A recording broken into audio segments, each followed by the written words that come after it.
Have you ever wondered why some people seem to thrive in the comfort of their own space, while others can't wait to get out and mingle? Maybe you're the one who feels a quiet thrill when plans get cancelled, or you know someone who always seems to have a new excuse to stay in. But what if I told you that loving your own company isn't just a personality quirk, it's a fascinating blend of psychology, biology, and even creativity? Today, we're diving deep into the real reason some people genuinely love staying at home, and why that's not just okay, it might actually be a superpower.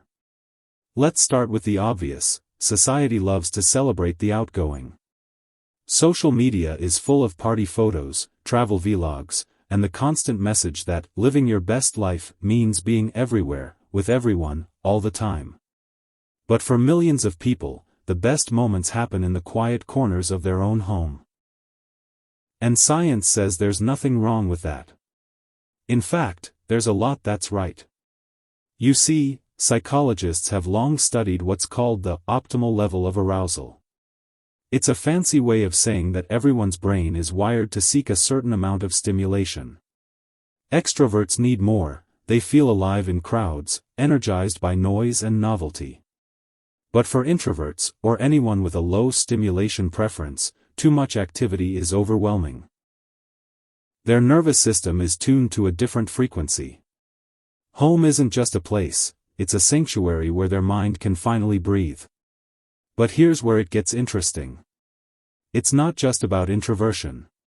Some people crave the predictability and control that home provides. Out in the world, anything can happen: unexpected conversations, loud environments, plans that change at the last minute. For people who are highly sensitive or have experienced anxiety, that unpredictability isn't just uncomfortable, it can be exhausting. At home, you set the rules. You decide the lighting, the soundtrack, the pace of your day. That sense of control isn't about being antisocial, it's about self-preservation. And then there's the creativity factor. Studies show that people who spend more time alone are often more creative, more reflective, and better at solving complex problems.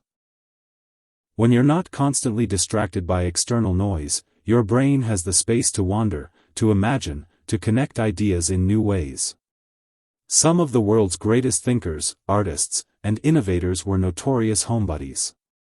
They didn't find inspiration in the crowd, they found it in solitude. But let's be real, not everyone who stays home is doing it for positive reasons. For some, home is a refuge from a world that feels too harsh, too judgmental, or too painful. Social anxiety, past trauma, or depression can make the outside world feel impossible to face. In those cases, staying home can be both a comfort and a cage. The key is knowing the difference: are you recharging, or are you hiding? One is healthy, the other might need a little extra support. Still, for those who truly love being at home, there's a quiet joy in the rituals of daily life. The first sip of coffee in the morning, the way sunlight filters through the window, the comfort of a favorite chair or a well-worn book. These aren't just small pleasures, they're the building blocks of a deeply satisfying life. While others chase excitement, homebodies find meaning in the moments most people overlook. So, if you're someone who feels happiest in your own space, who doesn't need a packed calendar to feel fulfilled, you're not missing out. You're just tuned into a different kind of happiness. And maybe, just maybe, the world could use a little more of that.